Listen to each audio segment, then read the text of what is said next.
Hello, welcome to Guide to the Unknown. I'm Kristen. I'm William. And we're here to tell each other some spooky stories, learn something, have a good time. Yeah, I think that's a pretty good summary. Mm-hmm. This is episode 75 of Guide to the Unknown. That's right. Not quite an anniversary, not quite a milestone. No, there isn't any sort of like weird prefix before centennial for 75, right? I don't think so, but it still is like an achievement. 3/4 of 100. Yeah. We're getting there. Pretty soon, you and I are going to be doing episode 100 of this show. I know. Isn't that crazy? That's awesome. Yeah. As it stands now, we have our podcast AARP card. Oh my gosh, you're right. We're going to get so many discounts. We're septuagenarians. Yeah. Yeah. Finally. I've been waiting for this. Yes. All right, so I'm going to go first. Yes. Now, this is a topic that I've had on my radar for a long time, but it just seems so dense. I didn't feel like getting into it, to tell you the truth. It goes a lot of different directions. Okay. But my friend Dave asked me about it and then sent me some info about it that I'm going to get to a little bit later in the telling of the story. It intrigued me so that I couldn't ignore it any longer. Okay. What do you know, if anything, about the Bell Witch? Oh my gosh. Okay. Ooh, you had a good reaction. Yeah, because I know something that it doesn't tell you anything about the Bell Witch. I just know about a sort of reputation the Bell Witch has. Yeah. So you and I are both massive fans of the Blair Witch Project. Yep. Are my books around here? They're somewhere. Whatever. I'm not worried about it. Yeah. So the Blair Witch is a completely made up mythical witch, but outside of the movies, there was an author that wrote a series of books. They're dossiers. They're meant to take place in universe with the movies. So they purport to say that Heather, Mike, and Josh did go missing. Here are some historians that talk about the Blair Witch. And in some of those books, they mention that the Blair Witch is not the only legend like this. Right. And they cite the Bell Witch as another example. Yep. So I don't know how many well, I guess they have some similarities besides just being like American witch legends. Yeah. There's not a whole lot. I obviously did think about the Blair Witch when I was researching this, but there's not a ton of overlap that I can see besides those two things, but still extremely sweet. Cool. So it is a story that has caught fire ever since the events happened in a crazy way. And I was trying to think of why exactly it's such a big deal, because the main core story is kind of small. I know that there are other ways I could have gone while I was researching it and gone very deep, because there are people who have said that they've experienced things with the Bell Witch who aren't in the Bell family and who don't live in the area. Like apparently people feel it kind of traveled around. I think that there are a lot of theories about it that are almost similar. And I think I could be totally wrong. I don't know where I'm getting this in my head from just having seen it at some point in life, reading and looking at all this stuff the way that we always have. But I feel like there are theories about things that happen to people that they attribute to the Bell Witch about, what am I trying to say? Like the same way that there are people who try to explain the events of Salem, like the Salem witch trials, by being like, well, there's a certain fungus on this wheat that made everybody go crazy. I think that there are some theories that are like, well, this was happening in this area, and then they attribute it to the Bell Witch or whatever. Yeah. But I think that makes a lot of sense, especially because we get so caught up in these myths and legends that we sort of forget, history forgets the actual practical reasons why a lot of this stuff was thought of in the first place. Right, exactly. Yeah. So it's a huge, very sprawling story. But I just focused in on the things that I thought were cool. Basically. Great. And that I came across. I took a long time. But the broad strokes of it is that there was this witch who manifested mainly as a booming voice, tormenting a family, doing some physical stuff, eventually killing a man. It's said that the Bell Witch, the events of the Bell Witch are the only death that is attributed to supernatural forces by the state, basically, at the time. Okay. And where we get this information from is kind of from one main source about the main story. There was a book written in 1894, which first of all it's a little unusual because the main text was written almost 75 years 75. Whoa. 75 years after the events that happened, which is kind of strange. Like, this wasn't written down right when it happened or soon after. It's 75 years later. This guy writes a book called An Authenticated History of the Famous Bell Witch. And it's kind of like a collected oral history over time. So some people say it's just a total hoax, the whole thing. It's like not really a thing at all. But also some people say that the book is just a great record of folklore at that time and kind of the way that people thought. So hard to say. I mean, definitely the Bell family existed. Some of these things happened because there are some things that are written down. But we don't know for sure because the main account was written so long after the events happened, which is weird. Right. One thing that is referred to a lot is that the Bell Witch got its name from Andrew Jackson, our old friend from our White House stories. Yeah. President Andrew Jackson is said to have coined the term Bell Witch. Now, this is another one of those things where it's just kind of talked about anecdotally, but there is no actual record, like from Andrew Jackson or anything, of him visiting the Bell family.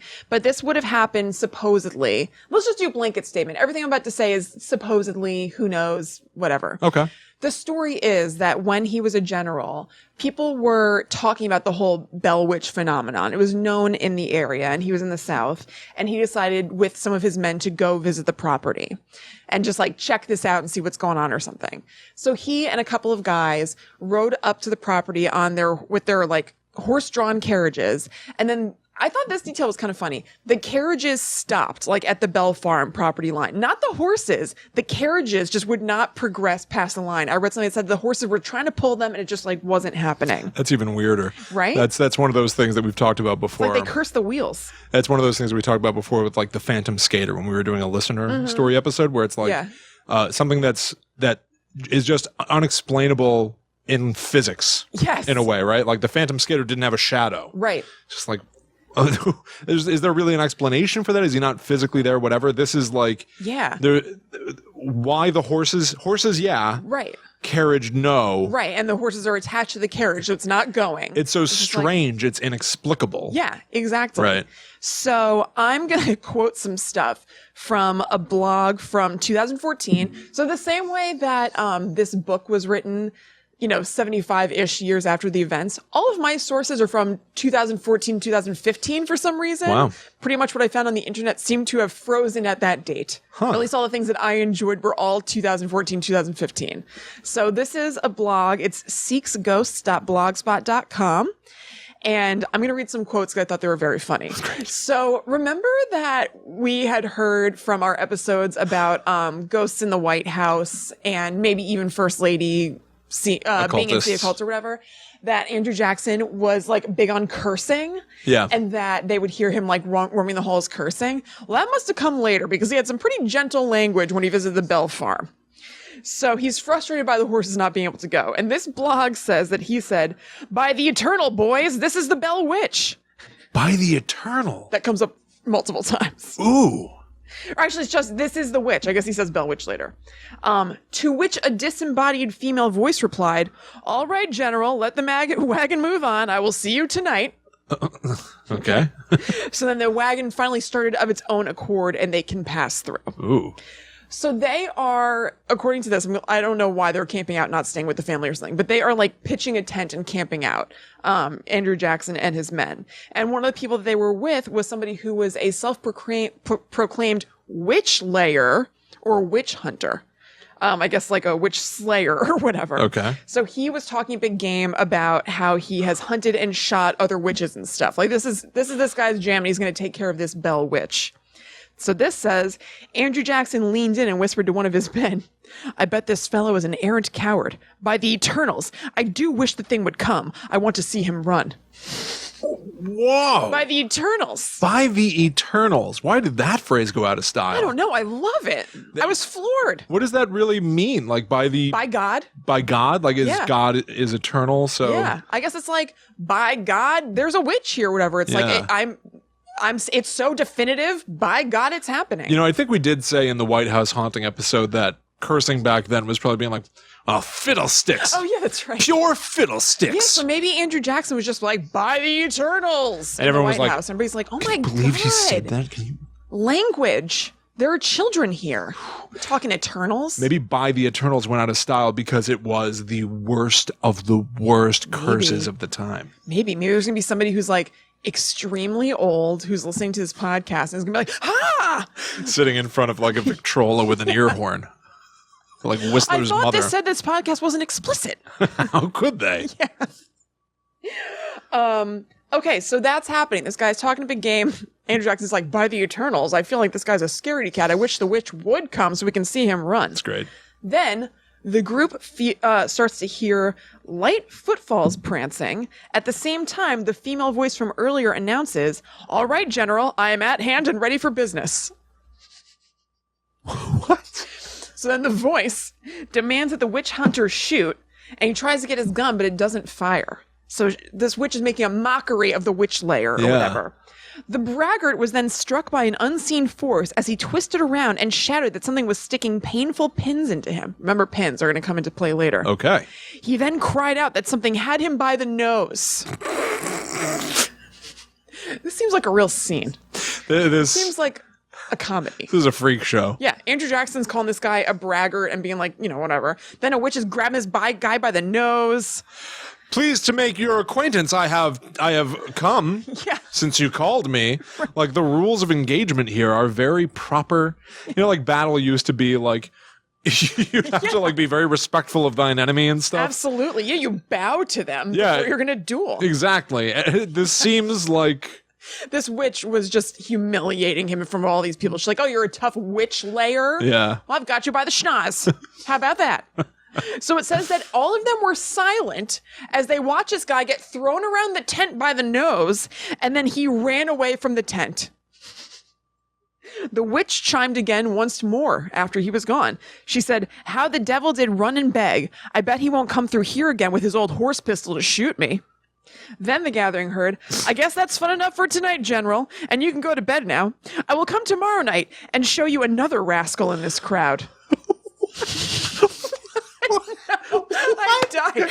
You see now why I decided to use Seek's ghost.blogspot.com from 2014 as a source. this is awesome. I know. This is like drunk history or something. I know. I was thinking that. I feel like I have a very clear image in my head of all of these events playing out.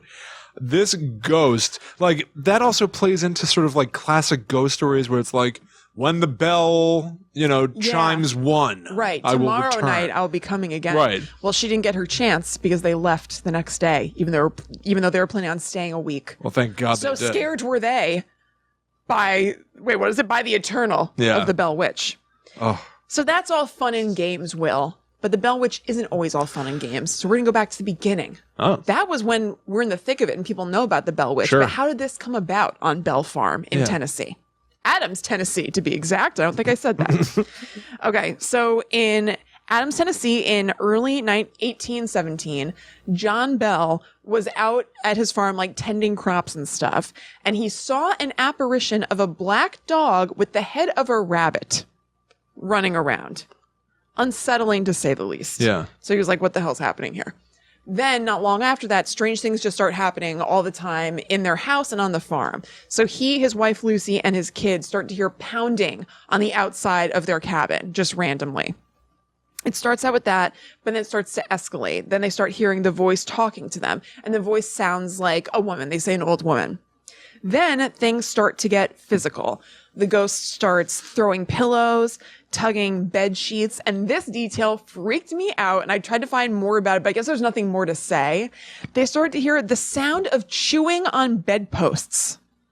Can you imagine being in bed and you can hear somebody gnawing on your wood bedpost? I wouldn't like that. I wouldn't like that either. It's such a crazy thing to do with no seeming end game that you're just like, I'm really dealing with something that's like unhinged here. Why are they doing this? It doesn't have a particular motivation. No, to just be doing that is so scary. I'm just doing this. It's not a means to an end. And also they're at your bed and probably at the foot of your bed. Something at the foot of your bed, the sound of it chewing on your bedpost. That is so freaky. It's really weird. Yes. And seeming to particularly zone in on attacking their daughter, Betsy. So like pinching, poking, slapping, hitting, all Betsy, like a lot of like really physical stuff. Do you know how old Betsy was? I think like a teen. I think it was like preteens. You know what this sounds like? I don't remember. This sounds like by the book. Poltergeist activity. That's right. She might have been going through some hormonal stuff. Yeah. And it was manifesting. It started with sort of like innocuous events, and then it escalated to physically maneuvering objects around the room, and then it escalated further to violence. That's right. I bet there's a theory about that out there somewhere. Yeah, because we talked about there are defined steps. It's like Piaget's steps for poltergeists. And these, William, you're right. And these are the steps. It was like first they heard pounding, then they heard voices, then physically things being moved. Yep. Yeah, you're right. Not just a hat rack. That's right. My friend. Okay. So this is where something that Dave told me kind of comes into play. He said, and this is such like I told him, I thought it was like, it's like a very wholesome story. So he and his brother Anthony were on tour with like a band they had when they were like, I don't know, in their early 20s or something like that. And they were staying, I think, somewhere in the South with just a couple. And Anthony was, I think this is cute, was like reading to them from a book about scary stuff and was reading to them about the Bell Witch. Okay. So Dave told me that he remembered a story from this book about either the mom or Betsy coughing up dozens of needles, and that it really stuck with him because it's so creepy or whatever. But that he hadn't seen stuff about it since, really. So then when he was talking to me about doing this episode, he started like Googling around and finding and looking for stuff about the needles that rang a bell with him for what Anthony had read him. And he didn't find exactly that. But he did find, again, a 2015 blog spot to source from, metaphysicalarticles.blogspot.com. And it has something that he thinks is like kind of in the realm of what he was talking about. And on that blog that he sent me, it says it's from Mark Russell Bell's blog. So I think that's somebody, a member of the Bell family, but it was housed on this blog spot. So I'm just going to read it. Some of it verbatim, some of it I will shorten. Okay. So I thought this was cool. It says, Bell Witch narratives from Britain and the continent abound in examples of sufferers who vomited or voided bones, pins, nails, needles, bits of lead, farthings, whetstones, nutshells, rushes, balls of wool or hair, and so on, which the witch had somehow conveyed into the system. Yeah. The witch had somehow conveyed into the system is such a sweet phrase. It is. Yeah, it's weird because I guess I feel like I've seen stuff like that before in stories of like people getting cursed and stuff where they will. Yeah, I feel like I can picture somebody like pulling out some disgusting yarn. Yeah, right. Know? But I don't. I guess does that happen in the ring? Is somebody pulling out like Samara hair? Pulls out hair. Yeah, that's I think right. That's right. But I don't usually think of that as meaning that this entity, spirit, whatever, put a button in you or whatever. Exactly. It's just kind of like it's just happening. When you say it as like somehow they put a button in there. Yeah. Put a button in your body. Yeah. A buckle. Right. It's so much stranger than a whetstone. A farthing. Do we still have farthings? I'm not sure. Is a farthing, does it go by any other name? I have no idea what that is. A farthing by any other name would not be as sweet. Okay, so I'm going to read this next paragraph mainly because there are really good old-timey names in it. So there's a witch case study author named M.V. Ingram who wrote about a phenomenon involving pins and needles in a book called Reminiscences from the Girl Who Associated Most with Betsy Bell. A name that I feel like would be shortened today, but was allowed to proceed as a book back in the day. So the chapter of this book is derived from an interview with Partheny Thorne Gooch. Oh, God. Excuse me. Partheny Thorne Gooch's daughter, Lucinda. Lucinda Gooch. Lucinda Gooch. Lucinda E. Rowells. I think that she must have gotten married later or something. So, probably got married as fast as she could. Yeah, probably with that name. So, Partheny's nickname was Thenny Thorne. Tough name. And I guess a friend. She's the girl most associated with Betsy Bell, excuse me. So, Thenny Thorne, Partheny Thorne Gooch, said that a witch doctor insisted that he could relieve Betsy of the spell if she would take his medicine, and she readily agreed to take his prescription. So spell of like feeling like crap from the witch, basically. Mother remonstrated with Betsy against taking the awful dose, but she persisted that she would take anything that anybody would give her, even if it was poison, to get rid of her excruciating pest, and so she did swallow it down. It soon made her deathly sick, as the conjurer promised it would, and immediately a copious evacuation of the stomach followed. The excrement was examined and found to be literally full of pins and needles. And Kate, the witch, I'll get to that, fairly roared with laughter and said that fellow was the only conjurer who had ever done any good. Right. So somebody came along who said that they could cure her of feeling terrible all the time, gave her something that made her poop needles. Right. Okay. So it was him that did it?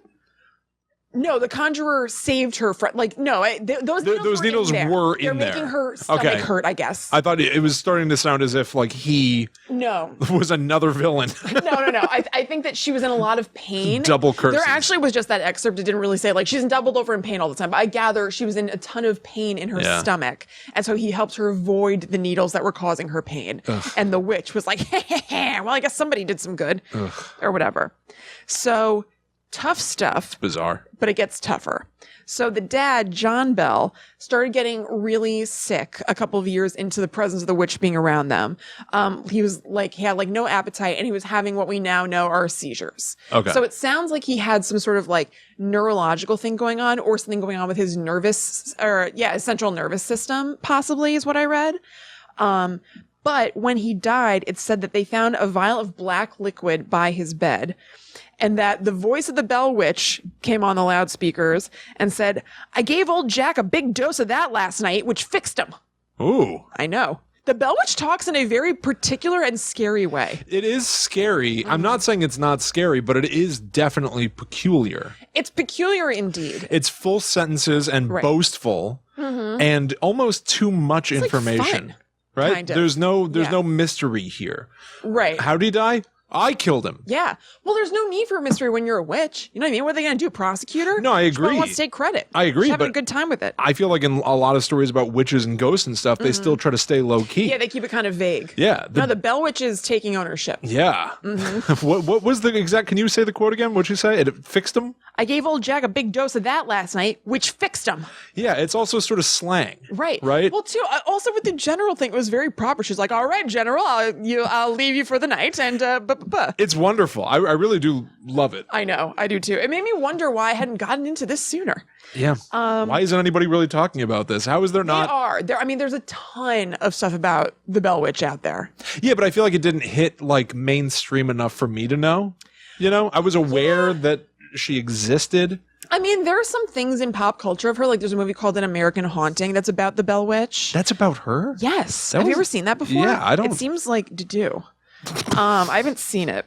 Let's just say it gave me pins and needles. Yeah. That no witch doctor could help with. It smells like a pincushion, that only movie. Me. Yeah. I'll also reference it a little bit more in a minute, but there was a special on A&E in 2015. 2015 was a very hot year for the Bell Witch. Yeah. A special on A&E called Cursed the Bell Witch. And there's also an episode of Ghost Adventures that takes place in Bell Witch Cave, which is just a cave on the property of the Bells. And from what I gather, I could be wrong, I think it just happens to be a cave, and caves are creepy, so they call it Bell Witch Cave. Fair enough. I didn't find anything. Not that I looked super hard into Bell Witch Cave specifically, but everything was just kind of like, yeah, Bell Witch Cave is on the Bell property, and there was a witch. Right. So I don't think she did anything crazy in there. It's all you need. Exactly. So the Bell Witch didn't said that, and then laughed and sang mocking songs at his funeral, which is way harsh. That is harsh. Everyone just sits there having to listen to these songs. I know. You're just like, really? The man, can you not let up for like a minute? I don't know if that would be my reaction. Yeah. If a disembodied voice starts singing. But at this point, it's 3 or 4 years into the presence of the Bell Witch, like being with them all the time and like booming its voice out. Just, it seems like very regularly. I guess you're right. So I used to be like, could you just for like a day? Hey, knock it off. Yeah. For now. Just once. Kate. So the identity of who the Bell Witch is and where this is coming from is widely disputed. And according to the legend, the entity gave multiple names and multiple stories for what it was, like the Joker in The Dark Knight. Yeah. In one case, it claimed to be the spirit of a Native American whose grave was disrupted, which is also just a very like classic American sort of story. Yeah. So that could just be sort of a folklore kind of thing. But at a different time, and this is what a lot of people have taken as fact, whatever, have taken as the identity of the Bell Witch, said that it was doing the work of the Bell's neighbor, whose name was Kate Batts, Batts. So something I find interesting about that is that at least in this particular thing I read, it didn't say that it was the neighbor manifested. It said that it was doing the work of the neighbor. Yeah, like doing the bidding. Yeah, exactly. But they started apparently calling the witch Kate, and it responded to that like it was its name. So that kind of like fed into the idea of Kate Batts like being the Bell Witch in some way or whatever. Weird. However, I think Kate Batts got a real bad rap from what I read. So there is kind of like a Bell Witch historian named Pat Fitzhugh who's written a number of books about the Bell Witch, and this is an article, or this comes from an article about a talk that he did. He said that Kate Batts was an outcast in their community because she had very little money and she did the majority of the hard physical labor on her family's farm because her husband was paralyzed from an accident. So they basically thought she was like weird. It sounds like she was like poor and she's like a woman who's doing the physical work. So they're just like, what's this chick's deal? As What the hell is she stupid, supposed to do? As stupid as we are today, and Yeah. as poorly as we treat each other Yes. today, it like the past is on a whole other level. Like, Oh, yeah. what's up with that lady that does all the hard labor Right. because her husband's paralyzed? Right. And she's like all poor. What a weirdo. Right. Exactly. She's probably a witch, or at least in command of one. Am I right? At least that's one that does her bidding. Bizarre. They It's also- bizarre. It's so weird. They also said this might have added to it a little bit that she was always trying to impress people. She was like, she'd make a scene and try to be the center of attention. So maybe she was like a little annoying, but like maybe this woman's trying to escape sometimes from her very hard life. Yeah. They're know? given no She's quarter. got, number one, she's got a farm, a whole Yeah. farm. It's not like she's just doing like the work at home that her husband would normally be chipping in on. Right, yeah. She's taking care of a farm. She's exhausted. Maybe she wanted a little shine for a minute. It'd be awesome to be able to go back in time and stop the bullying. Yeah. Be Leave like, Kate Batts alone. you're all a bunch of backwards weirdos. Yeah. Shut up. Shut up. You think that she's weirder than you? Look at all of you. Yeah, come on. Bizarre. They had slaves and stuff. Like, Yeah. you know? Look at yourself. Yeah, look at yourself. I also read something, and I didn't write it down because it felt like I needed to get into a lot of particulars of something. I didn't want to like do it wrong. I also read a theory that they didn't like Kate Batts because she somehow got involved in some sort of like land ownership thing that had to do with like the Bell Farm slaves or something like that. I'm not sure. But if you're interested, that's something that you could look up further. But anyway, Batts strongly denied having any connection to the haunting, but because they had already gone down that road, they just kept calling the witch Kate, and she like leaned into it. The witch leaned into it, I mean. Right. So people think of the witch as Kate very often. What kind of reporting is this, too? Miss Batts, what do you have to say to the people that propose that you might have something to do with the Bell Witch? Is this true? Is there a connection? No. No, why would there be? What would that mean?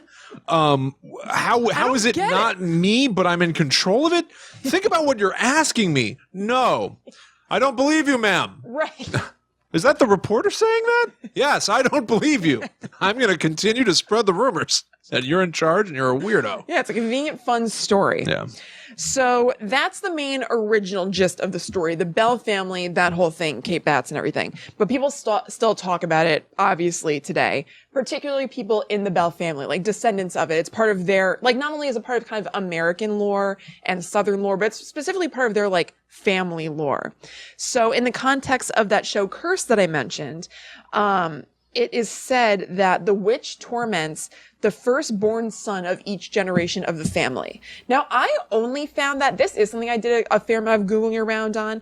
I only found that part in association with this show Cursed. I didn't find any other source saying that the firstborn son of every generation is going to have this going on. But maybe it's something that specifically the Bell family talked about a lot. So it wasn't like, I don't know, maybe they didn't spread it around. So all the Bell Witch kind of historians were up on it or whatever. So on this show, there's a direct descendant of Lucy, the wife in the original family, whose name is John, who is trying to stop the curse in order to save his 14-year-old son from harm. So those are the stakes on the show Cursed. Yeah. I watched a bunch of clips of it on YouTube. I'm fine with watching the clips. The clips are enough. Yeah. Yeah. Yeah, let's say that. If it was all available on demand somewhere or something, I did look into whether it was streaming and you have to like rent it or buy it. It didn't seem great enough to spend money for in my humble opinion. Yeah. I also read that it's kind of half like historical stuff and then half like ghost hunting show thing, like night vision, whatever. And it seems like the historical stuff I could get on board with watching, but like the ghost stuff is pretty typical sort of ghost hunter stuff. It just didn't really seem worth it to me. I also watched clips of Ghost Adventures with our friend Zach Bagans going into Bell Witch Cave, freaking out. They set up some sort of like big electrical rods in the cave that if something was happening, they would light up or whatever. And so they're starting to light up and he's like, oh my God. He's freaking out. Maybe I gotta watch that show. Oh, yeah. You absolutely do. What are you, nuts? It's so crazy because I haven't seen like a ton of it, but I've seen like some of it. He's incredible because sometimes it'll be the most minor thing that's going on. Like, maybe I needed to see the full context of this episode with the Bell Witch Cave, but seriously, there's like two big rods and you just see them like lighting up a little bit. He's like, oh my God. Every time just, like, ramps up the excitement just by, because how can you, if you're with him, how can you not end up being like, oh my God?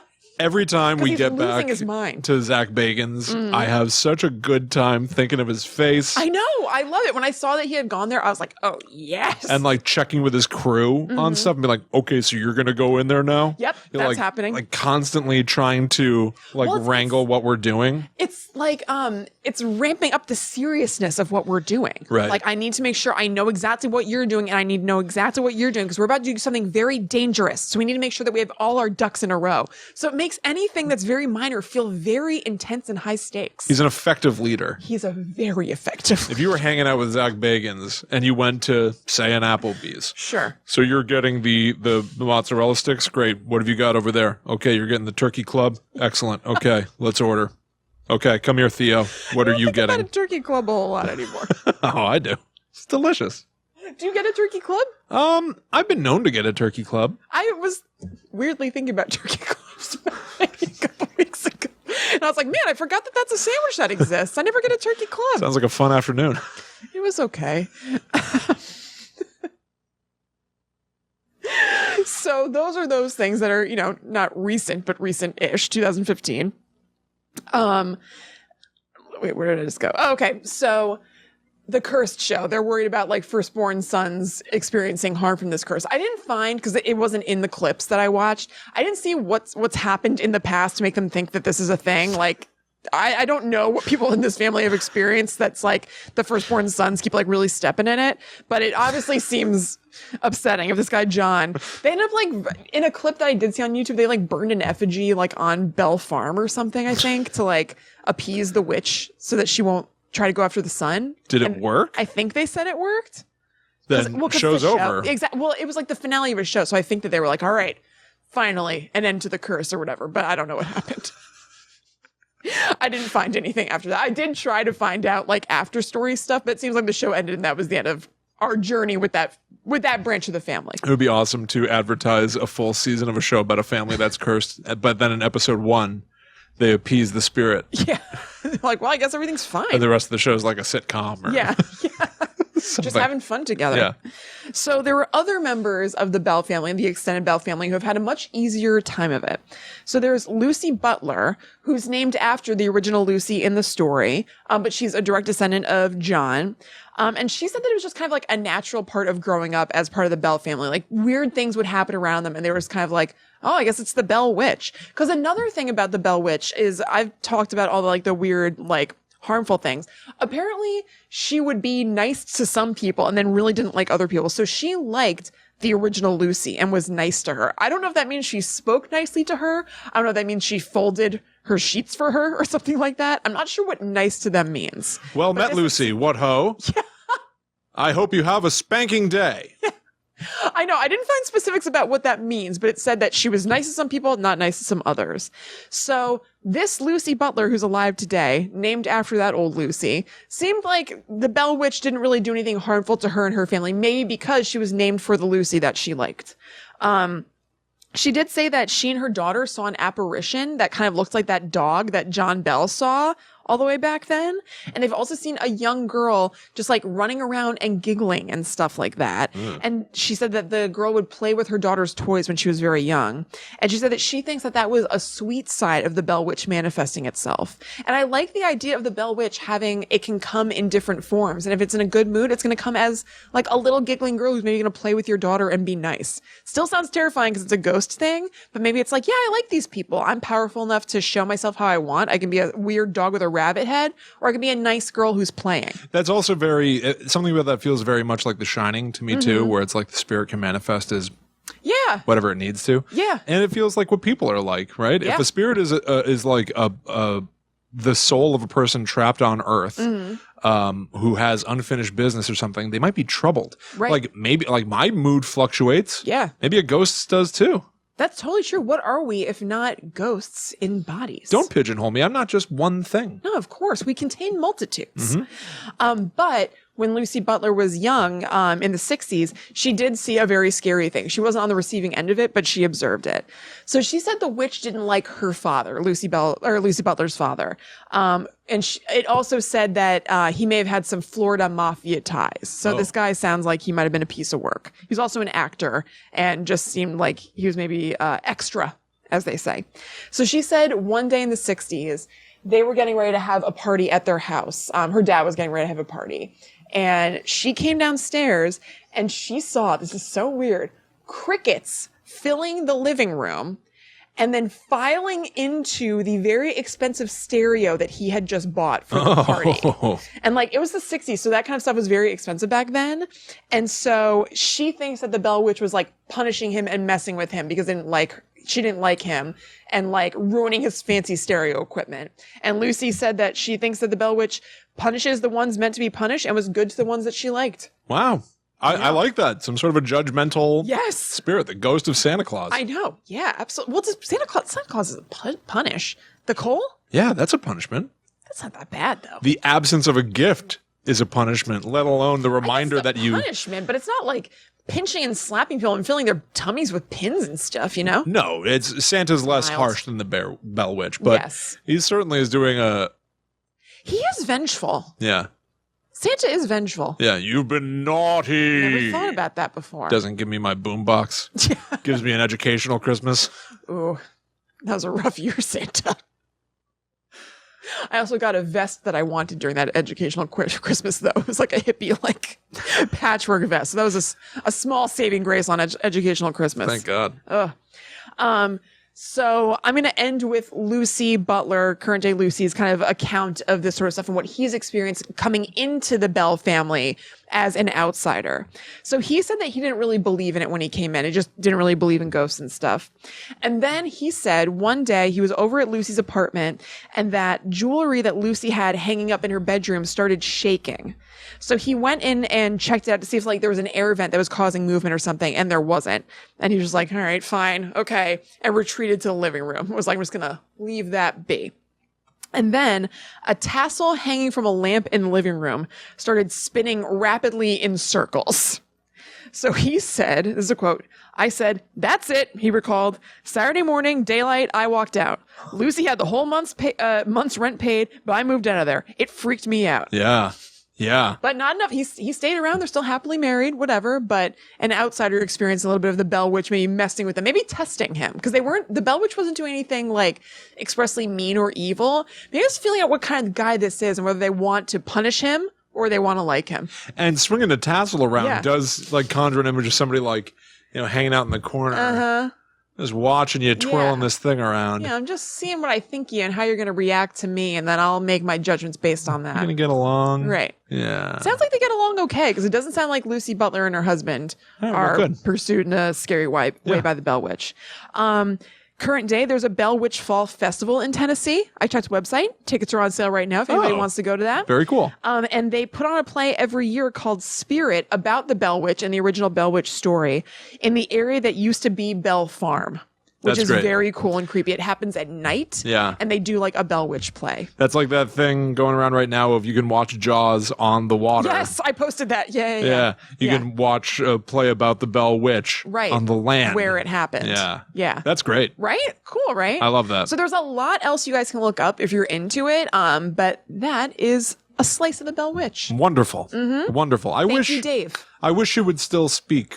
I wish that she would still let her voice ring out Let her voice be heard. and be like, time. which one of you shall I expose as a rascal this evening? Like, it's me again. I know, I'm scared.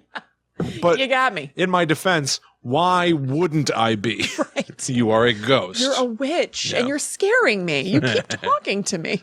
All right. Well, Yeah. my topic for the evening is a little bit of a celebration. We're hitting 75 episodes of this show. I figured I would pull out one of the big guns. Okay. A big mythical creature, monster, whatever you want to call it. Great. Let's talk all about Bigfoot. Ooh, great.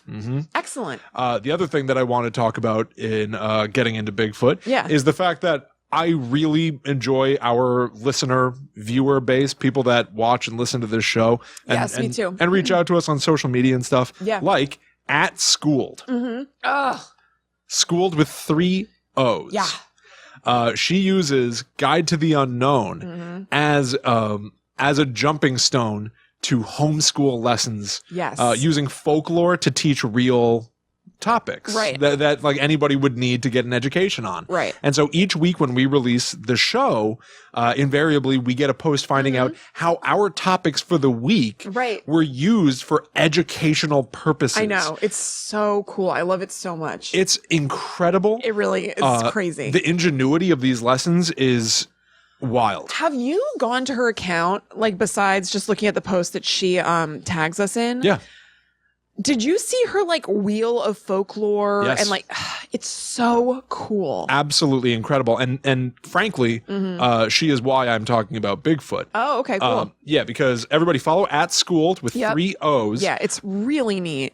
There's a post about an old worksheet that she'd put together about the Sasquatch. Oh, cool. And it was labeled Math Squatch. Oh my God. I just want to mention, Schooled is Amy, who, if you've been listening for a long time to the show, has made embroidery hoops. Yeah, we have based on things that we've talked about in the show that we've talked about and shown on the video version before. This is a very cool person, is all I'm saying. Yeah, absolutely. We have a banshee embroidery that she sent us up here in the background in the video version. Yeah, really amazing. But so this Math Squatch worksheet, I looked through it and there's like a lot of good information on it, but look at how it's turned into like an educational lesson. Okay. So there are different sections on the Math Squatch worksheet. Here's a quote. First spotted by the Iroquois, the midnight whistler weighs around X pounds. So midnight whistler is a thing about... The midnight whistler? Yeah, it's a term for a Bigfoot. Weighs around X pounds and sounds like a steam engine when it whistles. To get the answer for how much it weighs, you have to multiply 8 times 5 times 2 times 5. Oh my God. Isn't that brilliant? Yes. Oh, I would have done so much better in school if it was structured this way. Honestly, seriously. No, I know. I'm not kidding. That's so cool. If you had to do your work properly to find out cool monster facts. Yeah. Another one. Bigfoot legends go back at least blank years. 75 times 4 times 10 is the answer. That is so cool. Now remember, this is Math Squatch, so it's all particularly mathy. Of course. Remember MathNet that we loved? Of course I remember MathNet. Yeah. I'm peeved. Well, I'm not feeling very well myself, pal. MathNet. Ugh, it was on PBS when we were kids, and it was like Dragnet, but math stuff. It was so good. So Will and I good. were obsessed with it. There are also some fun facts on the worksheet. Sasquatch fur might be brown, black, gray, white, and even greenish blue. All colors have been reported by Bigfoot sighters. And according to BigfootFinder.com, Sasquatch is immune to pepper spray and is thought to be incapable of sneezing. That's awesome. What? School would have been different for me. Oh, big time. Is what I'm trying to say. Absolutely. So anyway, this one is a big thank you to Amy absolutely. School with 3 O's. Man, this is a real like listener-made episode because Dave listens to the show, and that's how the Bell Witch came up. Yeah. Amy, At the risk of thank sounding you guys. corny, the show, quite frankly, does Well, not exist without Yes. people enjoying Yes. it. in general. Yeah. Okay, so let's get into some of the basics. Okay. And I need to thank somebody else. All my research for this episode was done by Allie. Oh, that's nice. Yeah. I've been coming up against some really deadlines, and she nice. asked me if I needed some help getting ready for Guide to the Unknown this week. And I was like, I don't want to gobble up your time either. Yeah. And then a couple hours later, I was like, all right, I've got time to start doing the research on the topic. If you want to send me whatever you got. Yeah. She's put together way more data than I ever do for this show. Oh, Allie, that's She did a great job. so nice. So thank you very much, Allie. Oh, that's so sweet. So Sasquatch, Yeah. or Bigfoot, is a North American creature described as hairy, upright walking, and ape-like. It dwells in the wilderness, and his most common signature is its footprints. I think we all are aware, at least, of the idea of sort of crackpot theories of a Bigfoot lurking around in the Pacific Northwest, in like Washington, British Columbia, and nobody ever really sees it. Yeah. Or you might hear somebody that was like, I saw a Bigfoot. Right. But primarily, the piece of evidence that's presented are plaster casts of gigantic footprints. Right. Undeniable proof Yes. of a Bigfoot. Absolutely. No human being could have Would made have a these foot that footprints. big. Or just fake it. It's I know, impossible. it's just at Ripley's Believe It or Not museum in Toronto, and they had the shoes of like the biggest woman's feet in the world or something. And I feel They're like pretty they big. could rival Bigfoot's. Yeah, you're probably not wrong. Yeah. Yeah. I don't know if that's a good evidence for or against Bigfoot, that people can be mighty big. Unclear. Yeah. A human can be a Bigfoot. Yeah. I recently found out I am a Littlefoot. I've been wearing the wrong shoes for years. It's amazing. Anyway. Bigfoot and the Sasquatch are thought to be a missing link between humans and apes, particularly. It is thought that Bigfoot was descended from an ancient ape from Asia called Gigantopithecus that existed millions of years ago. Sweet ass name. Maybe it came over the Bering Land Bridge, like a lot of animals Maybe. did. Like there's the whole convergent, divergent evolution thing where it's like, well, how did all these animals exist on multiple continents? It's because of things like Pangea. Yeah. Before the continents split apart. Or these passes that allow you to get from one place to another, even though it seems inexplicable. Right. And I love the idea of Sasquatch as an explainable phenomenon. Yeah. Sasquatch is the result of millions of years of evolution, just like us, except where we diverted from the ape family, there was a common ancestor that continued Right. on. Apey. Apey. Yeah. History. There are many wild man myths from all over the world, says Joshua Blabuzz. I'm sorry. Can you spell that for me? I don't think I can. It's What? spelled phonetically here. Oh. Blabuzz, author of Bigfoot, The Life and Times of a Legend. Yeah. Wild man myths. The reason why that is the term used here is because Sasquatch means wild man. Oh. Yeah. It actually comes from an old word, sesquak, meaning literally wild man in Halcomelem. That sounds right. Well, I'm just trying to pronounce things properly. I know. Used by the Coast Salish Indians of the Fraser Valley and parts of Vancouver Island, British Columbia. Okay. Canada, Kristen, Canada. Yeah, Canada. The Fraser Valley. I could walk for miles and miles there. William. Never get tired. William. You distracted me because I was going to try to think of a tossed salad and scrambled egg joke, but that is way better. Whoa. I'd walk miles the only and one- miles for a tossed salad and scrambled egg. Well, we're the only ones around for miles, so who ate all the tossed salad and scrambled eggs? Sasquatch. Wait, what's the dog's name? Eddie. Eddie. Eddie. Tribes across North America have a total of more than 60 different terms for Sasquatch. So let's get into how we got from Sesquak to Sasquatch. It is, quite frankly, just a mistaken pronunciation. Oh, okay. If you're familiar with, and I know you are, the 1999 Godzilla movie. Of course I am. I'm familiar with the soundtrack. So there is... Oh, man. Come with me. Hell yeah. And that weird remix of, I don't remember what Green Day's, I don't remember what the song is called, but it's like basically the same song, but just with Godzilla squawks in it. Yeah, I forgot about that. Oh, you're right. Man, Bobby and I did a cover of Come With Me that we called. God, that's right. That we called Come With Me and Bobby. That's right. God, It's that was available. so funny. It's available on SoundCloud. Yeah. We both sing it. I rap. It's amazing. I rap in it. And at one point I sound like George Costanza. Yes. Because P. Diddy goes, I'm going to take you with me. Like that. But I went, I'm going to take you with me. Jerry. I forgot about I also screw up a line and I go, I'm seductive. Some women find that seductive. Yep. That's in the song Come With Me and Bobby. Go to SoundCloud. I don't remember what username it's under. That is so funny. Available I totally now. forgot. Blasted in your cars. Yeah.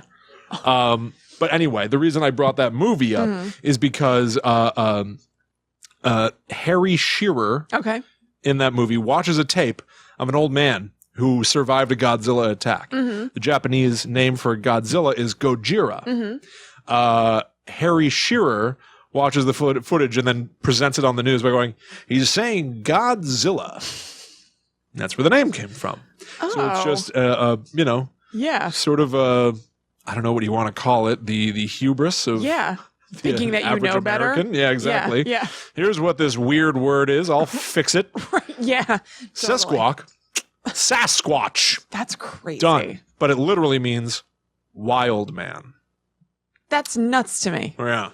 Sasquatch legends have been part of the Chehalis tribe for centuries. In fact, their oral history says that the Sasquatch are their mortal enemies. Ooh. The legends date back at least 3 generations before 1934. Isn't that like a weird way to date time? Yes. It's like that 7 years ago. Yeah, Like, why are you saying it that way? 3 generations before 1934. First Nations people... Maybe they don't know what they're considering a generation, so they just had to be like, all right, 3 generations 3 before. generations Yeah. before 1934. Yeah. First Nations people all over the place have legends about the Sasquatch, and rock paintings appear to have been made about them.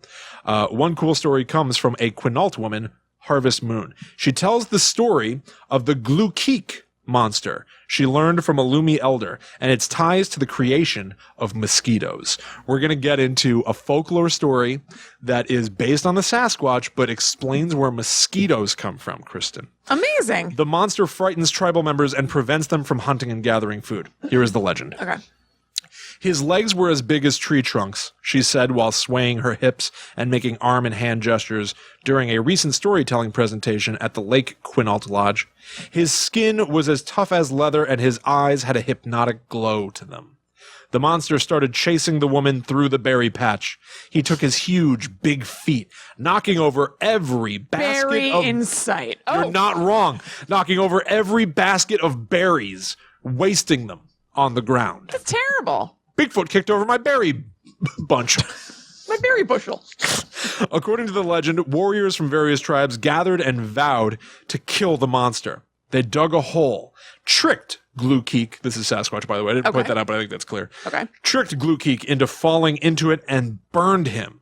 As Glukeek perished, he swore he would return to drink the villagers' blood. Oh my God. As his ashes ascended into the air, they transformed into mosquitoes. I love that. Isn't that great? Yeah. Bigfoot's been terrorizing, and we're talking about like real like hunter gatherer. Right. If we don't get that bushel of berries, Yeah. we're done. We die. We need that. Right. Why are you kicking over my berries, Bigfoot? Maybe he's just clumsy. You know, his feet are so big. Maybe he just wanted some berries. Right. I don't know from that story that he was maliciously kicking over baskets. The guy's called Bigfoot. It's an You know what I interesting mean? interpretation. I've been The known to be. baskets are on the ground. I've been known to be clumsy. Who isn't clumsy? I wouldn't want to be put in a hole and burned. No, it's not. I don't know if it was Bigfoot's fault. And with the drinking blood, I mean. Yeah. The juice from berries, blood is what? It's just basically human Is that juice. not blood? Doesn't he is that just not- want a nice sip of juice? Absolutely. Who doesn't? You did with your baskets of berries. Yeah. So you're telling me you can't understand him? Oh, now I can't have my juice. We're so different. Anyway, the first Sasquatch sighting, quote, by a white man, Okay. as if this is like So does this give it more credence? Is the exactly. thing? I think that's Nice. the intended message here was in 1811 near what is now Jasper in Alberta, Canada. A trader named David Thompson found some footprints 14 inches wide with 4 toes in the snow. In 1884... Toes in the snow. Toes in the snow. There was one time in an apartment I lived in where I found barefoot footprints coming from the other apartment to like take out garbage or something like that, I assume. But I was like, why wouldn't you just put shoes on real quick? I don't always put shoes on when I go outside. Barefoot in the snow? Sure. Really? Yes. Why? It feels nicey. Does it? Sometimes, yeah. Okay. All right. It doesn't seem like it would feel nice to me. Well, sometimes it doesn't. Sometimes it's very refreshing. Really? Sure. That's crazy to me. No, I don't know. It just doesn't sound refreshing to me at all. It sounds so unpleasant. If you're doing it for 2 seconds, if I'm taking a like garbage outside or something like that. No socks or anything? Just socks would make it worse because your socks yeah, it would make wet. it worse. But just ugh. No, it doesn't sound good. Yeah, it's kind of fun. It makes you feel a little more tied to nature, you know? I guess. Yeah. Why the hell not? Huh. Why the okay. hell not? All right. So anyway, in 1884, the newspaper The Daily Colonist of Victoria, British Columbia, talked about the capture of a Sasquatch. This is in the newspaper. Yeah. The creature was spotted by a train crew. They stopped the train, chased it, and captured it after it ran up a rocky hill. They named it Jacko. You know, this is like with the Jersey Devil, a train full of people saw it. Yeah, yeah. And it was in the newspapers. Yeah, that's right. I guess a train on? full of people, it's moving so I was about to fast. say, it's moving so fast that you could think you're seeing something that's not there. Yeah. Plus, it's really fun Yeah. to be able to be like, I saw it too. Yeah, totally. Yeah, get caught up in the hype. Yeah. If I have kids someday, there's a very good chance that I will do stuff like just be like, I saw a Bigfoot once. Oh, yeah. Why not? Yeah, Right? why not? It's not that different from talking about Santa Claus. That's absolutely Again, true. Santa comes up. Yep. Yeah, you're What right. is with this guy today? He's really hovering over us. He just doesn't want to leave well enough alone. No. So they named it Jacko and said it was, quote, something of the gorilla type. Standing 4 feet 7 inches in height, What? oddly short and specific, Littlefoot. and weighing How big were its 127 feet? pounds. He has long, black, strong hair and resembles a human being with one exception. His entire body, excepting his hands or paws and feet, are covered with glossy hair about 1 inch long. He possesses extraordinary strength, as he will take hold of a stick and break it by wrenching it or twisting it, I could do that. which no man could break in the same way. How dare you say that? That's really funny. No human could have broken a stick this way. Right. Next line. This might have been a chimpanzee. Asterisk. In every book about Bigfoot, I bet Yeah. it's covered with asterisks and footnotes that just say, might have been a chimpanzee. To be fair, this might have been an ape. Saw this weird footprint, asterisk. Oh my God. It was at the zoo in the gorilla enclosure. Do you remember on the Low Files when he went squatch hunting? Do I remember? I have a section in here about it. Okay, all right. Well, let's just jump to it. We'll just right. take a quick sojourn. Yeah. Because we're doing like some history. Let's get to some like fun pop culture. And then we'll go back to history. Sure. So Rob Lowe had a short-lived show that was wonderful. I think it existed as like we were 6 doing Guide to the episodes. Unknown, right? No, like it was came and Book went. Club Schmuck Club. It was on. Because oh, I've tried to go back and find us. Well, I succeeded. I wanted to find us talking about it, and we talked about it on a bonus episode of Book Club Schmuck Club. Okay. So it was a show that actor Rob Lowe, hosted with his sons Matthew and John Owen. And the three of them would go on adventures to discover stuff that we like here on Yeah, Guide to the totally. Unknown. And one of the big episodes they did that's relevant to this conversation is they went out to find the wood ape. They were in the Ozark Mountains, and the people that they were with basically insisted, don't call it Sasquatch, don't call it Bigfoot. Right. These are things that dumb it down Yes. and make people laugh at us. This is a real animal that just hasn't been spotted, hasn't been documented. Don't laugh about it. It's called the wood ape. Right. And this is a couple of excerpts from an interview where he says, I'm fully aware that I sound crazy, like a Hollywood kook right now, that the fact that he was Yeah. there to find the wood ape. Oh, They so ask, good. were you genuinely terrified? He goes, genuinely terrified? I was lying on the ground thinking I was going to be killed. Remember how fun his scared face was? He was always like, he would, but like he always had like a little bit of a smile. yeah, because he was loving. He was enjoying it so much. He always had a wry look on his face. It was a wry look. It was a wry look. Yeah. Yeah. Man. God, I love that show. The Low Files. Yeah. If only. If they reboot the Low Files. Do you remember that I ran a very small campaign? To call it a campaign is too much. But I follow the Low Files on Instagram and all the Low boys plus their teacup chihuahua, whose name I can't remember. I'm all in on these Lows. And like earlier, like, I don't know, a while ago, the Low Files Instagram account suddenly posted something where they're like, hey, would anybody like a season 2? And I was like, yes. And I like posted on all of our social media, like, everybody please swarm the Low Files Instagram account and tell them we need a season 2. And I saw some of our listeners do it, which I appreciated very much, but there's been no news on that front. Damn. It was a wonderful show. I loved it. It was really great. It was very enjoyable. It was heartwarming. Mm-hmm. They had such a nice relationship. They really did. The only other possible request would be to get some sort of a brother and sister duo. Right. To go out and do adventures. But who's up to that kind of challenge? Who would we get to do something like that? I don't know. Get at me, Mr. Hollywood. Please. By Mr. Hollywood, you mean Rob Lowe? Yep. All right, so where we left off in the history. A reboot of the Low Files starring us? The much, much, much lower files. It's still called the Low Files, but it's confusing, but we think it'll work. Yeah. Spoiler alert, it didn't. Yeah. All right, so where we left off in the history, this thing managed to bend a stick and break it in a way no man could. Can you imagine? Now, this immediately made me think, Bobby and I took an anthropology class, and we missed a class where they were showing a video about chimpanzee society, for lack of a better word. And we found out that they have...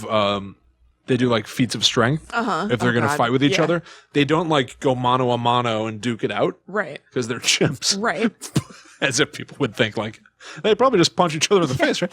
I know kangaroos with their boxing. Oh, kangaroos are terrifying. They freak me right out. Yeah. So there was, we got to watch this video. We got a makeup day. They put us in a cushy boardroom with big high back leather chairs on wheels, and we were just rolling around watching a video of chimps. Yeah, yeah. We were the only two people in the room. It was perfect. Yeah. And there was the leader of this group. He had a mischievous brother, and the mischievous brother started like poking at the babies.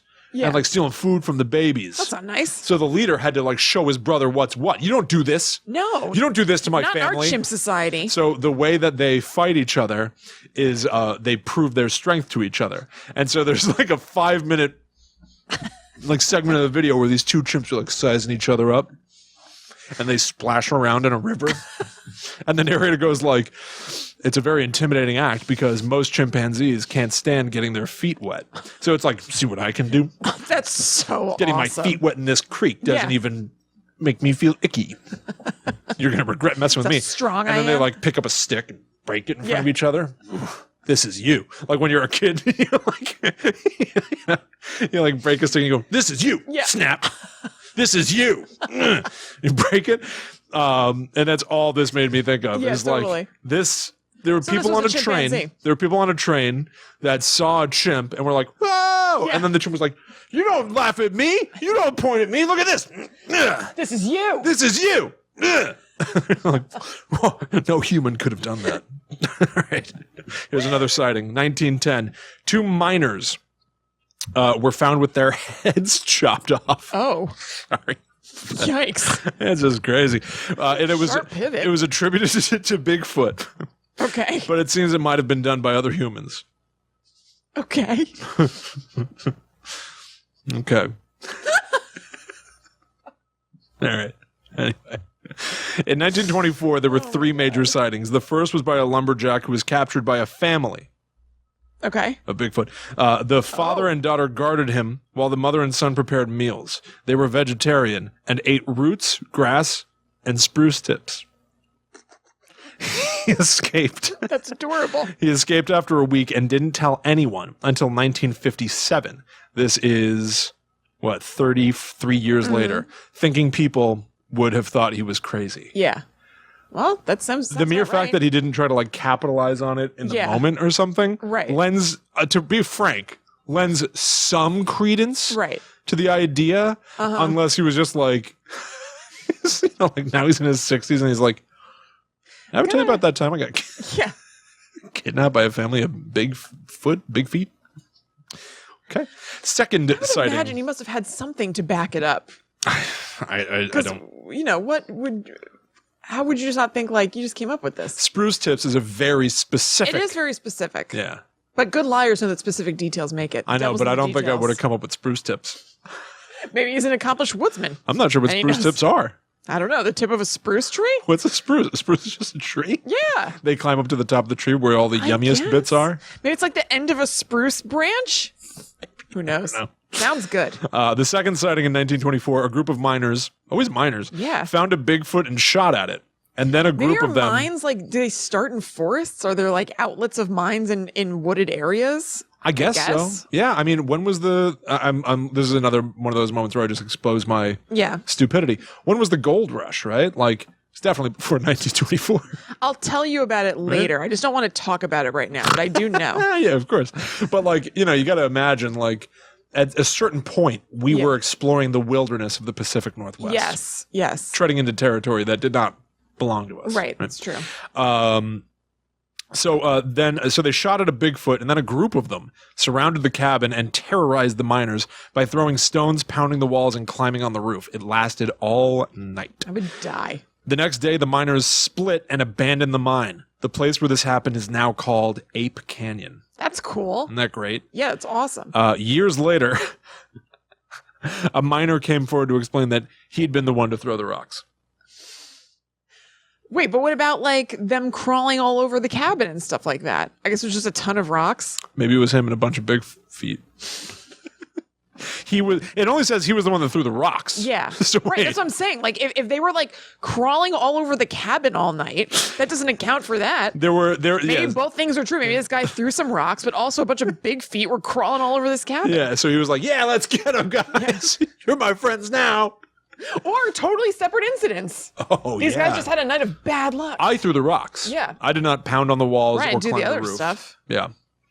Inexplicable. Yeah. Finally, near Mount St. Helens, a prospector claimed that he was awoken in the night when stones were thrown at his cabin. Outside, he saw a bunch of Sasquatches, and they screamed, quote, like a bunch of apes. The next day, he found huge footprints. Now, this is all in the 20s, and this is after hundreds of years of sort of like stories and rumors and folklore and mythology. The story of Bigfoot really takes off like a shot in the 50s. Mm-hmm. In 1958, Andrew Genzoli, a journalist with the Humboldt Times, highlighted a letter from a reader about loggers in Northern California who had discovered mysteriously large footprints. Mm-hmm. The writer of the letter was a bulldozer operator named Jerry Crew. He found the footprints around where he was working in Humboldt County, California. He made a cast of these footprints. The Humboldt Times ran the story and the footprint, a photo of the footprint in the paper. The journalist wrote, "Maybe we have a relative of the abominable snowman of the Himalayas." Cool. He didn't think much of it, but readers were instantly hooked. Later, he and journalist Betty Allen published a follow-up article with footprints reporting that the loggers had named the creature Bigfoot. This is where Bigfoot comes from. Prior to this, Sasquatch. I've been using them interchangeably. What does Sasquatch mean again? Do you remember? Sesquak, wild man. Right. Even though the loggers didn't really seem to believe in the creatures, they blamed acts of vandalism on it. And the story spread like wildfire. The TV show Truth or Consequences offered $1,000 to anyone who could prove the existence of Bigfoot. That's cool. Immediately, Bigfoot became a character in adventure magazines and trade paperback novels and was always referred to as he, a primal, dangerous creature from our past who lurked in the unknown woods. By the 1970s, there were documentaries investigating him and films showed him as a sexual predator. Oh, okay. Yeah. I guess that kind of makes sense. Like, like thinking of like the old Universal monster movies of like whatever his name is, Aquaman. No, that's not Aquaman. Creature from the Black Lagoon. Yeah, like, carrying that woman Gonna, like, and take stuff. a woman back into the water. Yeah, like monsters who are preying on women as a whole thing. Dracula with women. They're trying to take our women. Right. So I guess it makes They sense. belong to us, Bigfoot. Yeah, there's a monster, and it's like, no, these are ours. Yeah, these are like, ours. That's like the worst thing that a monster can do is like take our women. Right, exactly.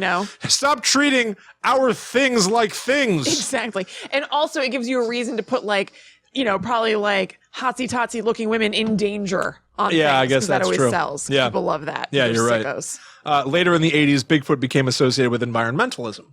Don't chop down the woods. That's where Bigfoot lives. Yeah. For example, in Harry and the Hendersons, once again, thank you, Allie, for putting together these notes. Bigfoot needs John Lithgow and his family to protect him. No, it says here. All right. Let's get some evidence. I know I've seen Harry and the Hendersons, but like I don't really remember it or anything. I don't remember. I have no idea. I definitely saw it. Yeah. I don't know if I think there were watched it. 2 maybe, right? It was definitely in front of me while my eyes were open and I was awake. Yeah.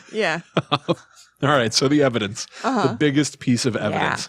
The Patterson footage. Thank you. It was really bugging me what this was called. Okay. Yeah. This is like, hey, kids, this was a viral video before the internet. Oh boy, love that. In 1967, Roger Patterson So many things were viral videos before the internet. That's true.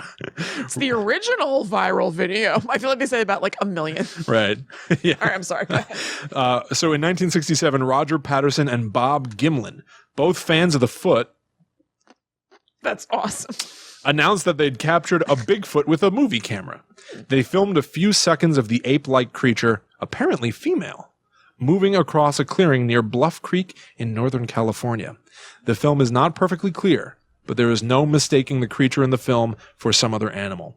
No one has ever proven the film fake, but some viewers were made suspicious by the unnatural stride the creature had. A Smithsonian scientist who viewed the film admitted, "I couldn't see the zipper, and I still can't." Oh. This is pretty undeniably fake. I think I didn't look this up, but I What if it's should a have. button? Have we explored that option? Might have been a button. Maybe it was buttoned down the front. My shirt is. Although a button fly is a real pain, so I can't imagine that they'd want to be dealing with that in that hot costume. That's a good point, Kristen. We're going to go with a button fly on this thing? I don't think so. I'm pretty sure that Roger Patterson came out later and admitted that it was fake. I know. I'm having like a weird moment. I don't know if I like started to research Bigfoot and I abandoned it for the show, or I just on a personal level was like doing a bunch of research on Bigfoot at one point. But I remember looking into all of this stuff, and I do think that he came out and said it was fake. Which is a shame. I think, didn't we have the same thing happened with the Loch Ness Monster? Right? There's that like I don't remember because it was so god awful boring. Yeah, it was. We turned the Loch Ness Monster into a mini Monster Madness. Yes. Didn't even get a full feature. Yeah, but that was a good episode because I pivoted to Daniel Stern instead. So that was where Daniel Stern's story came from. I thought that he was going to be the mini monster and the Loch Ness was going to be the main event. Yeah. No. Yeah. Swap. All right. But yeah, I'm pretty sure that he admitted that it's fake, which is like, it's a shame.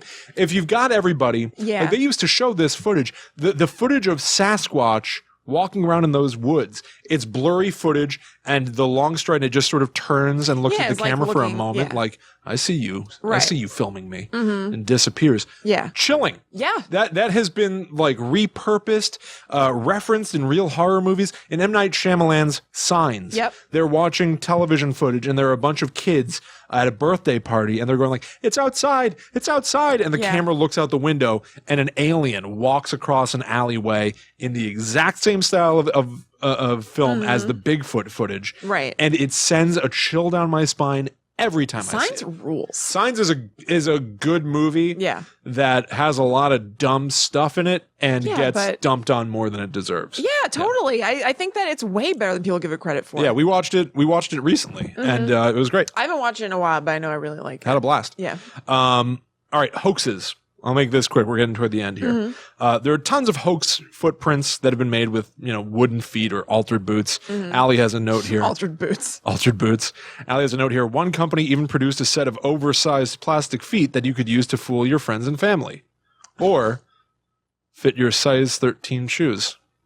that I don't actually need. Oh. Maybe I should be wearing fake plastic feet and then putting shoes on top of those. Maybe that would help. All right. The biggest, coolest hoax of all time, in the Bigfoot arena at least, is the Minnesota Iceman. Discovered by a Milwaukee zoology student called Terry Cullen in December 1968 at the Chicago International Livestock Exhibition and Fair as a sideshow exhibit. This is the first time we know that this thing existed. Everything after this point, after December 1968, is hearsay, possibly made up, possibly entirely fake. The Minnesota Iceman was a creature found and killed by a man named Frank Hansen. He killed the Minnesota Iceman, basically Bigfoot. Yeah. Shot him in the face. Okay. And put his body on ice. Okay. To show around. At a certain point, when he was reading about the abominable snowman and Bigfoot and stuff, he was like, oh, this is a popular thing. I have one. Yeah. I have one because I killed a monster. Huh. I got him on ice. Yeah. Where is he storing him on ice? In his basement. Oh my God. When you said you put him on ice, I thought you meant that this was like on ice, but traveling with him. Like he was like P.T. Barnuming this person. Well, he eventually did. Eventually, yeah. It's weird that he didn't do it to start. The fact that it's not immediate is crazy. Okay. Yeah. So he met a veteran showman who was very interested in the hairy creature to display at fairs. So Frank contacted his attorney since he was worried about displaying a corpse that he had shot. The attorney said that he should make a model. So he drew up plans, quote, from life, and contacted makeup and special effects houses, paid them several $1,000s to make a model of the real body that he had of a Bigfoot.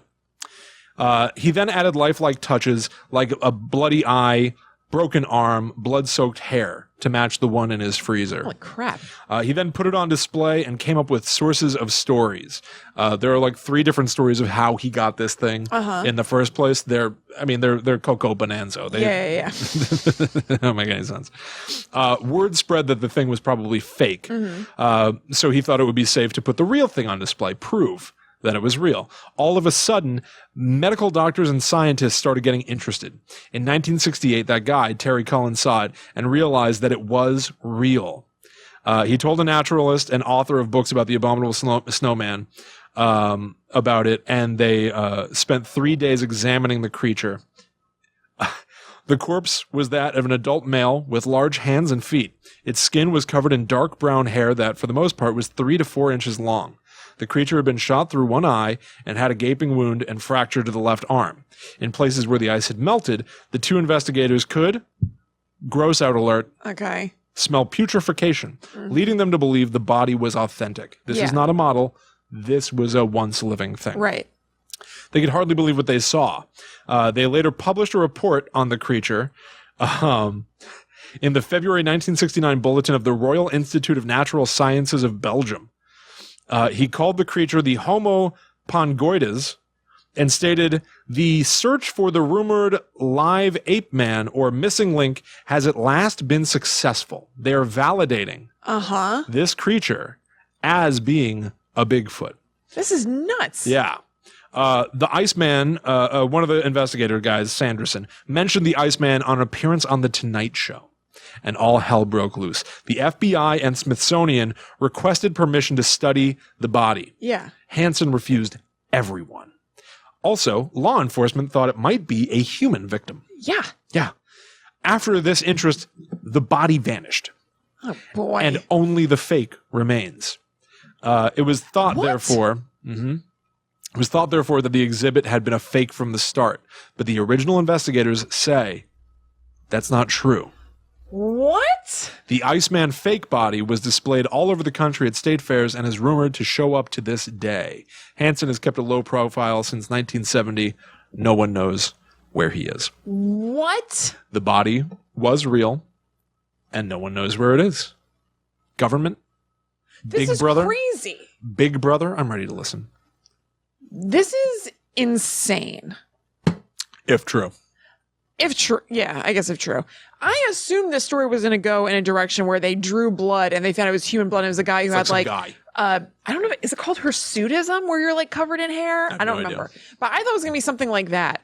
I did not know that we're just going to lose this thing. Yeah. Holy crap. Yeah. Yeah. No, the government was interested in this thing, and suddenly it's not around anymore. We're not allowed to know about these mysterious things. They might even tell us to look more into that. They might even just tell us that the will-o-wisp is right. It's just gas swamp igniting. gas. Mm-hmm.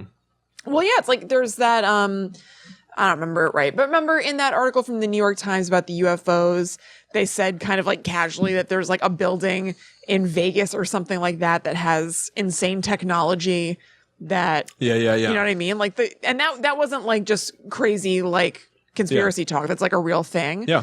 Like, I don't think it's impossible that the government... I don't think it's impossible at all. ...could have found this and done away with it. But I also think it's possible that it could just be not true. Yeah. Yeah, without a doubt. I mean, not impossible. No. Whoa, I need to look into that more. That's crazy. It's wild. What do you think about Bigfoot and Sasquatch and the wood ape and all of this? And all this? I think that it is probably a combination of a few things. It's probably another sort of creature that people used to tell their children about so that they would make sure to come home by nightfall. Don't go running around in the woods on your own. The wood ape is in there. And then I think it became a convenient icon for manifest destiny. And more importantly, like, hey, couldn't we just leave stuff alone? Yeah. Isn't there such a thing as having enough? Right. Do we need to chop everything down? No. Yeah. I don't think it exists. Yeah. I think that evolution itself is substantial evidence of the things that exist and don't. And as much as I want to believe that there are things that we have not discovered yet, I think that they're probably at the bottom of the ocean and in outer space. Yeah. Because I kind of feel like we've poked around the surface level Earth as much as we possibly can. Yes. Totally. So I don't think it exists. Yeah. Do I think that it's possible that the government would keep information at bay from like public consumption? Yeah. Yeah, but I don't know why they would have done this, because theoretically Bigfoot's just an animal. Right, but it's like humanoid. You know what I mean? If there's like a threatening, strong humanoid creature in the woods. Yeah, I guess so. If it's potentially an apex predator, like it's above us on the food chain or something. Although they're eating spruce tips. Yeah, they're eating spruce tips. Tips. It seems like they're vegetarians, right? That guy who said he lived with them. Yeah. I have a note in here, and I can't find it at the moment. Oh, no, I got it right here. There was a term, an ancient term from the Chehalis people who described a solicum, S-O-L-L-I-C-U-M. I looked up this word, and it only routed me right back to this particular fact. Yeah. But evidently, a solicum is a term for a being that comes from both the natural and supernatural worlds. Whoa, that's cool. It's a wonderful word. Yeah. And it might therefore suggest that Bigfoot is not just another animal. Right. Maybe Bigfoot is tied into some sort of a metaphysical property. Yes. Yeah. I think that there are theories about that. It's like an elemental, right? It's an elemental of the woods. Right. Or it's like a blip from another, what's it called, dimension. Kind of like popping up here and there. Yeah. And I think that's a fascinating notion. Yeah, totally. And especially like with whatever quote I read before about, maybe do we have our own version of the Yeti of the Himalayas? Maybe these are protectors of the environment in different regions. Yeah. Right? The Sasquatch protects the heavily forested green Pacific Northwest of this continent. Yeah, I love that idea. The Yeti protects the cold, snowy Alps. Yeah. Maybe there's another Yeti type creature for like around like hot temperatures. Yeah. A jungle beach type environment or something like that. Yeah, the beach. Yeah. The beach Yeti. It's probably a crab. Yeah. Probably a big old crab. Probably a crab. But I'm thinking like I'm positing like the Yeti and the Bigfoot would seem like they are the same species. Yeah, right. It's just like, they're just kind of regional differences. Yeah. At one point we had our own tribunal. We had our own council. Right. We each represented these things, but now we've scattered to our various points. Yeah, we each got our marching orders and places that we're supposed to protect, so we went to those places. Yep. Yeah. And then man came along and took out Bigfoot. Yeah. And so we're down an elemental. And guess what? The environment's not doing so well. Yeah. Maybe should have left Bigfoot alone, everybody. Yeah, absolutely. I like that idea. Yeah. And maybe that would be the reason why the government would want to get involved and be like, don't tell people about this. Yeah. Because it represents more than just another creature. Yeah. It opens a whole Pandora's box of things that need to be explained that they don't want explained. Exactly. Yeah. Why? What do you think? Into it. I don't know what I think. I mean, I think it's very unlikely. You know, if I wish I'd read more stuff recently. I guess I've thought that it's not impossible that there was maybe something that's maybe since extinct, perhaps. Like maybe there was something that was like that, but it just kind of died out. But I remember, man, I wonder why, I guess just in my off time, I guess we don't do this show for no reason. I remember like really reading into Bigfoot a bunch at one point. Right. I guess I remember also thinking that the woods are so surprisingly dense. Like you think of just like, you know, Bigfoot in the woods, like whatever, but there are areas where the woods are like intense and humongous. That is true. Where something could kind of evade being seen if it had the intelligence to want to evade it. Yeah. So I'm not like definite team there's Bigfoot or anything, but I don't think it's as silly as like, no, what are you talking about? Like, I don't find it laughable in a way where you'd be like, dummy, like, no, there's not a Bigfoot. Because you're right. It like, I seem just likely, but you know, I'm sure there are all kinds of things that play naturally that I don't understand that could maybe support the idea that something could kind of hide out in this way if it had the incentive to. Yeah, I think that's a good point. Because, like, I was saying that, like, we've explored everything there is to explore, but you're right. We've even talked about it on this show. Like I did the Alaska Triangle. Yeah. The whole point is you can't navigate that region. It's too dangerous. Right, exactly. There, I guess, you're right. There are places that we can't. The Bigfoot went off trail and got spotted or something like that, but then goes back into the area that people can't really go to. I mean, maybe. Yeah. Yeah, I mean, I'll put it this way. I believe that there are animals that we haven't seen before. Yeah, totally. That haven't been documented. Right. Yeah. Yeah, I do too. So I think it's not. It's just a particularly big one. It's just so big is the thing. It's just so big. I know. And also the whole thing, there is this air of silliness because of the Patterson film and everything. Like it just like discredited it so much because it's so clearly like a human man walking. I know. You know what I mean? But I'll point to a goofy movie for this. The Faculty. The Goofy movie? The Goofy movie. The movie The Faculty. Yeah. Elijah Wood in that movie is supposed to be the sort of film dork, Randy from Scream type character.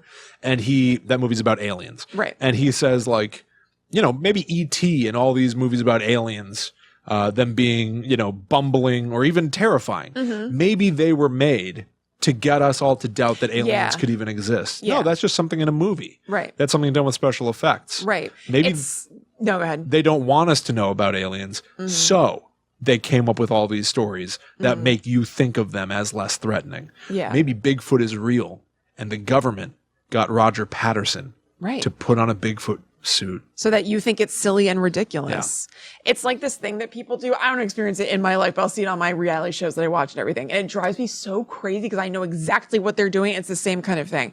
So this isn't a specific example, but let's say like, I kicked you like a little under the table and you're like, oh, you kicked me. I'm like, oh yeah, I kicked you. Yeah, that's right. I took a bat and I smashed your leg. Okay. I hurt your leg. Right. That's the thing. And making it so big and crazy so that other people who are observing are like, yeah, of course she didn't do that. But yeah, I might have actually kicked you. Yeah. Yeah. But I'm just making it bigger. So it sounds like your accusation is more insane. Yeah. It's so like maybe it's the same. A form of gaslighting. Yeah. So it could be the same kind of thing. They're like, oh yeah, you think there's a Bigfoot. You think there's a man who's like walking around and he's all furry. Yeah, okay. There's also a thing called the Streisand effect, I think. Yes. Which is I don't know what the actual original. I don't know why it's named after Barbra Streisand, but there's like a photo of Beyonce that's particularly not flattering. Right. And people caught wind that she was trying to get it scrubbed from the internet. Right. And so it caused everybody to duplicate it endlessly, turn it into a meme and share it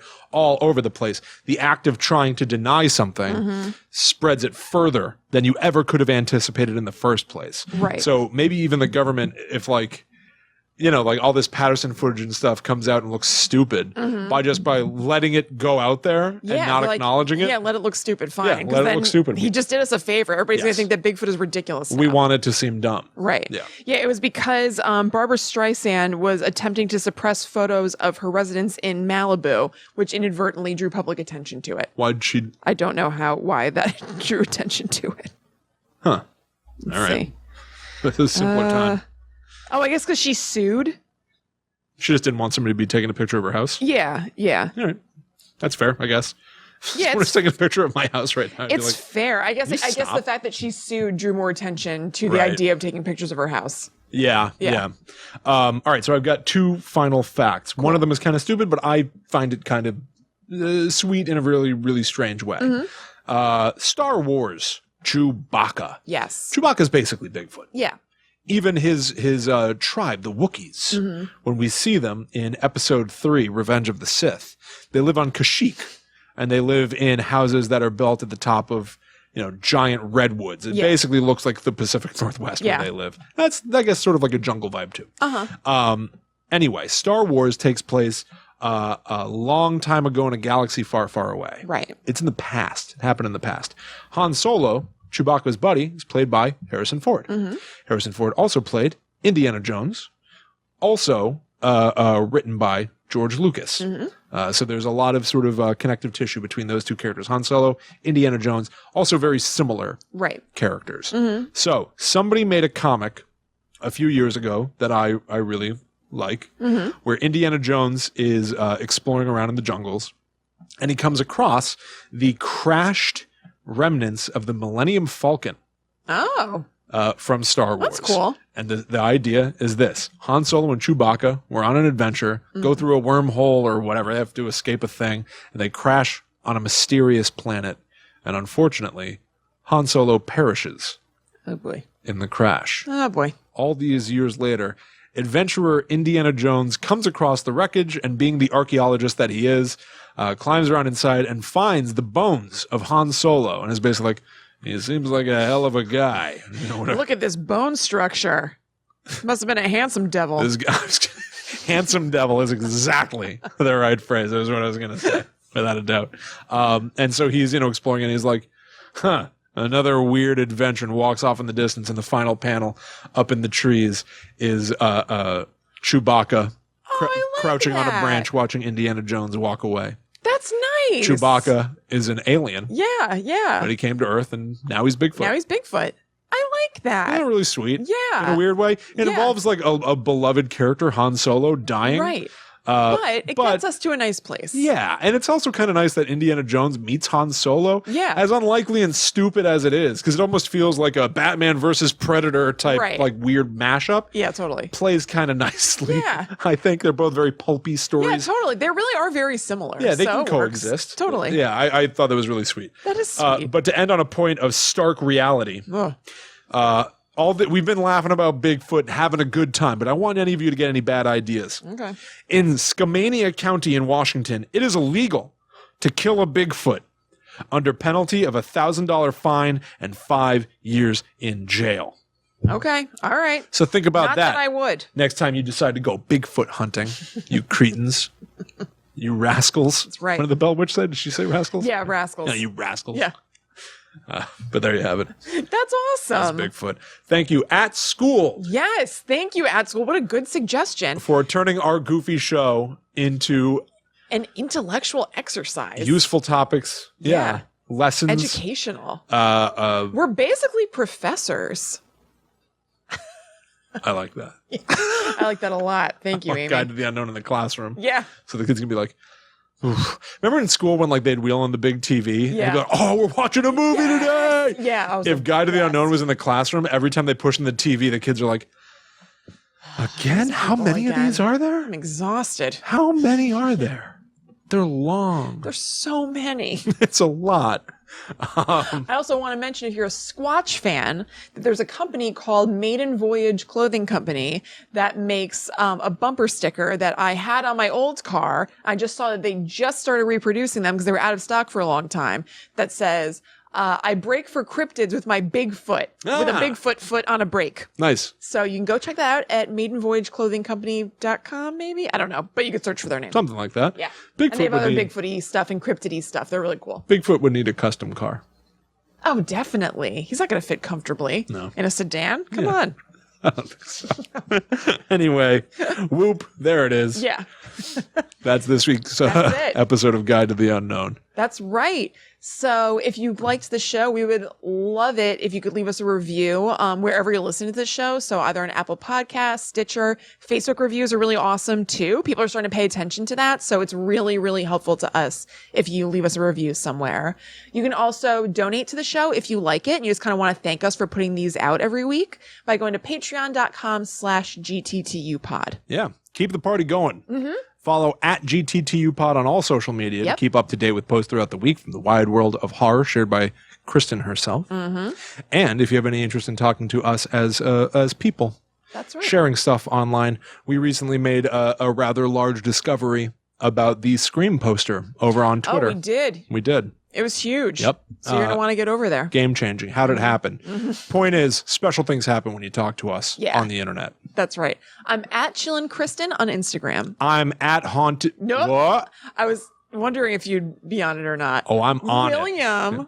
At Haunted Sponge is no more. Were you joking just now when you did that? Yeah. Oh, I thought you were serious. You are all witness to the rise of at the Myth Traveler, a name bestowed unto me by a little brother and confirmed into Guide to the Unknown Law by listeners and viewers on a live stream recently. Absolutely. Follow me. I'm at The Myth Traveler on Twitter, Facebook, and Instagram. Yeah. So thank you all so much for hanging out with us. We hope you had as good a time as we did, and we will see you next week when we get back into the spooky world of the unknown. That's right. But until that time comes, we must travel. Back to the netherworld go we. Bye.